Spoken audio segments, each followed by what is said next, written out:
I am 82 years old today. I don't say that to impress you. At 82, there's very little left that impresses a man. I say it because it means I have seen the sun rise nearly 30,000 times, and I am starting to realize I won't see it many more. My breath is shorter now. My hands, they shake a little when I hold my coffee. I'm speaking to you because I'm running out of time. I'm speaking to you because you think you have plenty of it. You're sitting there, maybe in your 30s, maybe your 20s. You have your whole life ahead of you. That's what they tell you, isn't it? That's the great lie of youth. You think you're at the beginning of a very long book. But I'm here to tell you that the pages turn faster the closer you get to the end. And most of the chapters you think matter, they don't. They don't matter at all. You've been told that if you work hard, if you climb, if you accumulate, you'll be happy. You've been told that your worth is measured by the zeros in your bank account or the title on your office door. I believe that. I live that. I spent 40 years chasing a ghost. I thought I was building a kingdom for my family. I thought I was being a provider. I thought I was doing the right thing. I was wrong. I was completely, utterly wrong. Let me tell you about a Tuesday in October. It was 1994. I was 51 years old. I was at my desk, of course. I was always at my desk. I was closing a deal that was going to put me in the top tier of my firm. My heart started to feel like it was being squeezed by a cold, iron fist. I remember looking at the spreadsheets on my monitor and thinking, not now. I just need 10 more minutes to finish this. 10 minutes. That's what I asked for while my life was leaking out of my chest. I woke up in a hospital bed 3 days later. The air smelled like bleach and sickness. My wife was there. She looked older. I realized, and I hadn't really looked at her face in years. I'd seen her every day, but I hadn't looked at her. And then I looked for my son, David. He wasn't there. He was 21 then. He was away at a college I paid for, but never visited. When he finally came to the hospital, he didn't cry. He didn't hug me. He stood by the door like a stranger visiting a distant relative. He looked at me with a kind of polite pity. That's when it hit me. While I was chasing the money to give him everything, I had given him nothing of myself. I had bought him the best shoes, the best cars, the best education. But I wasn't there when he fell off his bike. I wasn't there when his heart was broken for the first time. I was at the office. I was on a call. I was securing his future. What would have happened if I had died that Tuesday? I'll tell you. The firm would have replaced me in a week. My clients would have found someone else to handle their money by Friday. But my son would have buried a man he didn't know. He would have inherited a pile of money and a lifetime of silence. You think you have time. That is the big lie. You think someday is a guaranteed day on the calendar. You think you'll play with the kids after the promotion. You think you'll take that trip with your wife after the mortgage is paid. You think you'll call your parents next weekend. But the someday you're waiting for is a mirage. It moves further away the faster you run toward it. It's a treadmill. You're running and running, sweating and straining, and you're staying in the exact same place emotionally. You're exhausted, and for what? To keep the machine running. To buy things you don't have time to use. To impress people who don't actually care about you. I had a friend, Arthur. We started at the firm together. Arthur was even more driven than I was. He wanted a house on the hill, the boat, the status. He got it all.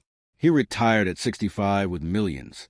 He told me, now, I'm fine to go to live. 2 months later, his wife was diagnosed with Alzheimer's. She forgot who he was before they even got the boat in the water. He spent his golden years sitting in a quiet house, looking at a woman who looked like his wife but didn't know his name. He had all the money in the world, and he couldn't buy back 1 hour at a time when she was healthy, and he was too busy to take a walk with her. I look at you now, and I see myself. I see that look in your eyes. That hurry. That I have to get ahead stare. You think you're being responsible. You think you're being a winner. But let me ask you a question, and I want you to be very honest with yourself. If you died tomorrow, what would you regret the most? Would you regret not finishing that report? Would you regret not getting that 5% raise? Or would you regret the phone call you didn't answer because you were in a meeting? Would you regret the way you snapped at your partner because you were stressed about a deadline that won't matter in 6 months? I spent my life chasing money, and it cost me my son. David is 60 now. We speak, but it's thin. There is a wall between us made of all the years I wasn't there. I can't climb over it. I can't break it down. I can only sit on my side of it and wish I had been a different man at 30. I wish I had known that the most expensive thing you can own is a wasted hour. Money comes back. You can always make more money. But time? Time only goes one way. Every second that ticks by is gone forever. You're spending it right now. Is this how you want to spend it? I see the young people today. My grandchildren. They're on their phones. They're chasing likes. They're chasing a different kind of validation. But it's the same trap. They're living for an audience of strangers while the people who love them are sitting right next to them. Ignored. They're repeating my mistakes in a digital format. I want to tell you something I wish someone had grabbed me by the shoulders and screamed at me 40 years ago. Stop. Just stop for a moment. Look at your hands. Look at the people in your life. Really look at them. That person you love, they won't be here forever. You won't be here forever. The things you think are emergencies at work, they are illusions. The only real emergency is a life unlived. The only real failure is being successful in everything that doesn't matter. I used to think that being a man meant providing a lifestyle. Now I know that being a man means providing a presence. It means being there. It means being the person your son wants to talk to, not the person he's afraid to disturb. When I changed my life, after the heart attack, after I realized what I'd lost, everything felt different. I stepped off the treadmill. I took a lower position. We moved to a smaller house. My colleagues thought I'd lost my mind. They thought I'd given up. But for the first time in my life, I was awake. I started taking walks. I started listening to the birds. I started talking to my wife about things other than the bills or the kids' grades. I tried to reach out to David. It was hard. It's still hard. But those moments of real connection, those few minutes where we actually see each other, those are worth more than every commission check I ever signed. I am at peace now, mostly. But I live with the weight of too late. I live with the knowledge that I can't go back and watch him play ball.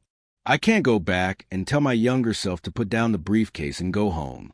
But you can. You aren't 82 yet. You still have time, but you have less than you think.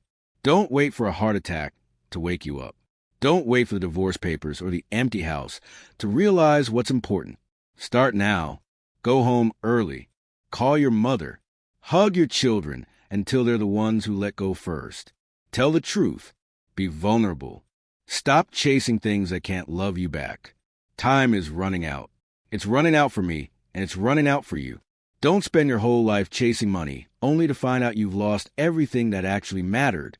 If this made you think, if it made you feel a little uncomfortable, then good. That discomfort is the only thing that will save you from becoming me. Reflect on your life today, not tomorrow.